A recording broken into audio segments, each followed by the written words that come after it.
Assalamualaikum warahmatullahi wabarakatuh. Selamat pagi anak-anak. Bagaimana kabar kalian? Alhamdulillah kalau baik. Untuk pertemuan kali ini, sebelum kita memulai pembelajaran, alangkah baiknya kita berdoa terlebih dahulu. Berdoa dimulai.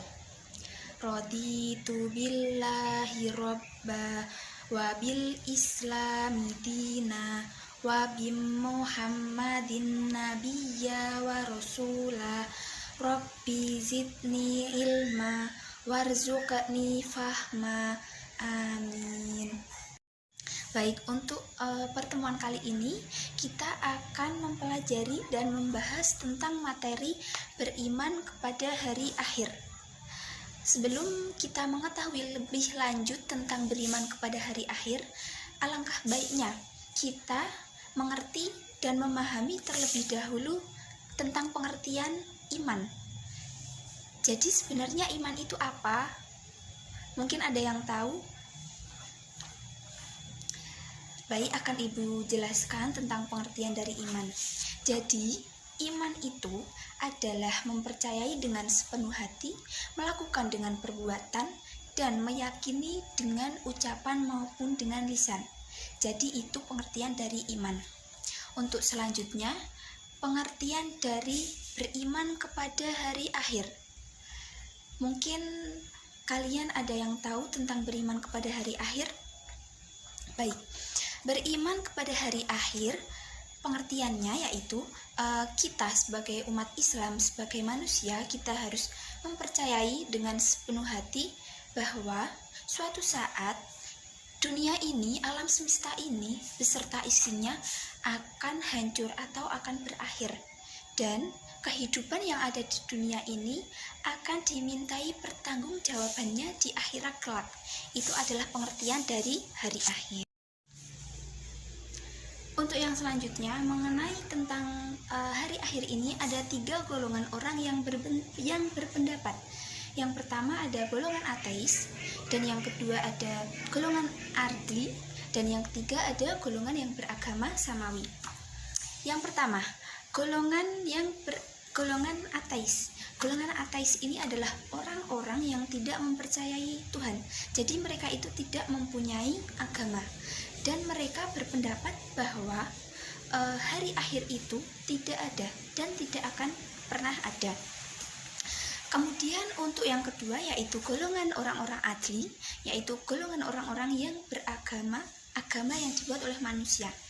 Jadi menurut mereka, setelah manusia meninggal, maka manusia tersebut rohnya akan hidup kembali. Ini yang dinamakan dengan penjelmaan roh dan biasa disebut dengan reinkarnasi. Kemudian golongan yang terakhir, yaitu golongan yang ketiga, adalah golongan orang-orang yang beragama samawi. Jadi orang-orang yang beragama samawi ini berpendapat bahwa hari akhir memang ada dan mereka mempercayainya. Kemudian untuk selanjutnya yaitu peristiwa yang terjadi saat hari akhir. Yang pertama ada Yaumul Barzah. Pengertian dari Yaumul Barzah ini adalah apa? Yaumul Barzah yaitu alam kubur. Jadi manusia yang meninggal akan dikubur dan di dalam alam kubur. Kemudian yang kedua ada Yaumul Ba's. Yaumul Ba's itu adalah hari pembangkitan manusia yang sudah meninggal. Jadi pada Yaumul Ba's ini manusia yang sudah dikubur atau yang ada di dalam kubur mereka akan dibangkitkan kembali, yaitu pada hari kiamat. Kemudian setelah itu maka ada Yaumul Hasyi. Yang dimaksud dengan Yaumul Hasyi yaitu peristiwa di mana manusia akan dikumpulkan, semua manusia yang hidup, dan pada hari akhir nanti manusia akan dikumpulkan, di mana mereka akan dikumpulkan di padang mahsyar. Setelah dikumpulkan maka ada peristiwa Yaumul Hisab. Setelah manusia dikumpulkan tersebut, maka mereka akan dipertanggungjawabkan atau akan diperhitungkan amalnya di padang mahsyar nanti. Kemudian setelah diperhitungkan amalnya, maka akan ada peristiwa Yaumul Mizan. Yaumul Mizan ini adalah manusia akan ditimbang amalnya. Setelah itu akan ada Yaumul Sir atau jembatan Shirathul Mustaqim yang menghubungkan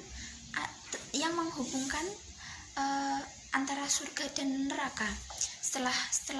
Setelah manusia sudah diperhitungkan dan juga ditimbang amalnya, maka mereka akan menuju ke surga dan neraka sesuai dengan amal perbuatan mereka. Kemudian untuk yang selanjutnya kita akan mempelajari tentang tanda-tanda hari kiamat atau hari akhir. Tanda-tanda ini ada dua, yaitu tanda-tanda kecil dan juga tanda-tanda besar. Yang pertama, tanda-tanda kecil biasa disebut dengan tanda-tanda sugro, dan yang kedua biasa disebut dengan tanda-tanda kubro. Yang pertama, tanda-tanda kecil atau sugro. Pada saat ini mungkin kita sudah menemukan tanda-tanda kecil dari kiamat, yaitu seperti contoh, kita sudah banyak menemui orang-orang yang melakukan maksiat, tetapi mereka tidak merasa bersalah dan tidak merasa berdosa. Mereka selalu melakukan maksiat terus-menerus. Kemudian tanda-tandanya yang selanjutnya yaitu banyaknya orang-orang yang melakukan pergaulan bebas. Mereka melakukan pergaulan bebas, bahkan melakukan perzinaan, bahkan sampai banyaknya anak-anak hasil dari zina. Kemudian banyaknya masjid yang sudah terlihat mewah dan megah tetapi sedikit jamaah. Mungkin pada saat ini sudah ada peristiwa seperti itu. Kemudian yang selanjutnya ada banyaknya orang-orang yang melakukan korupsi atau pemimpin-pemimpin yang melakukan korupsi. Kemudian ilmu-ilmu agama sudah tidak dianggap penting. Mereka lebih memilih untuk mempelajari ilmu-ilmu umum, dan ilmu agama sudah diabaikan. Bahkan mereka menganggap bahwa ilmu-ilmu agama itu adalah ilmu-ilmu yang kuno. Dan ada juga tanda-tandanya, yaitu orang yang sudah enggan mengaji dan beribadah. Mereka merasa bahwa mengaji itu hal-hal yang tidak penting dan hal-hal yang kuno. Terus banyaknya anak-anak yang durhaka kepada orang tua. Itu adalah sebagian tanda-tanda dari tanda-tanda kecil atau sugro. Yang selanjutnya tanda-tanda besarnya, yaitu tanda-tanda kubronya. Biasanya ini terjadi saat menjelang akan hari kiamat atau hari akhir.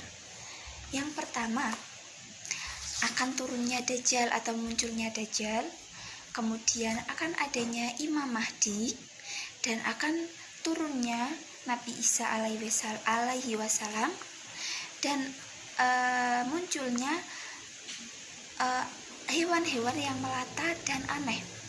Kemudian akan adanya kaum Ya'juj dan Ma'juj. Kaum Ya'juj dan Ma'juj ini adalah kaum yang sangat serakah. Mereka bahkan akan dapat menghabiskan seluruh air yang ada di samudra ini. Kemudian akan adanya duhon atau asap atau gas beracun selama 60 hari. Kemudian tanda-tanda kubronya akan matahari akan terbit dari arah terbenamnya. Kalau biasanya matahari akan terbit dari arah timur, maka pada saat itu matahari akan terbit dari arah timur dan akan terbenam dari arah barat. Itu adalah tanda-tanda besarnya atau tanda-tanda kubro. Kemudian yang terakhir, perilaku yang mencerminkan iman kepada hari akhir. Sebagai umat Islam itu kita seharusnya bersikap seperti apa sih agar mencerminkan beriman kepada hari akhir? Misalnya, kita harus selalu menjaga sikap, perilaku, dan tingkah laku. Kemudian kita harus selalu beribadah kepada Allah, menjauhkan diri dari hal-hal yang dilarang Allah, hal-hal yang maksiat, dan mendekatkan diri dari perilaku atau sikap yang baik. Terus kita harus selalu beribadah, kita harus selalu mengingat Allah, kita harus selalu menjalankan perintahnya. Terus kita harus bergaul dengan orang-orang yang mencintai Allah atau orang-orang yang beriman. Ketika kita bergaul dengan orang-orang yang beriman, maka sikap, perilaku, dan tingkah laku kita pun akan sama dengan mereka. Kita akan ikut berperilaku baik, ikut beriman kepada Allah. Tetapi apabila kita bergaul dengan orang-orang yang selalu melakukan maksiat, maka sikap dan perilaku kita pun akan sama dengan mereka. Jadi sebagai umat Islam, kita harus selalu menjaga sikap, kita harus selalu beribadah, bersolawat, dan juga berzikir. Dan jangan lupa kita harus selalu berdoa kepada Allah agar kita dan orang-orang di sekitar kita selalu terlindungi dan selalu ada di hal-hal yang baik, selalu ada dalam lindungan Allah.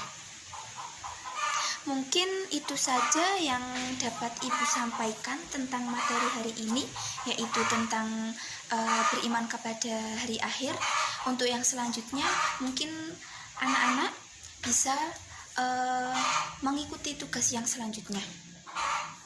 Apabila dalam perkataan dan perbuatan Ibu kali ini ada yang tidak berkenan di hati anak-anak semua, maka Ibu meminta maaf yang sebesar-besarnya.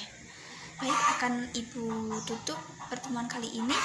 Wassalamualaikum warahmatullahi wabarakatuh.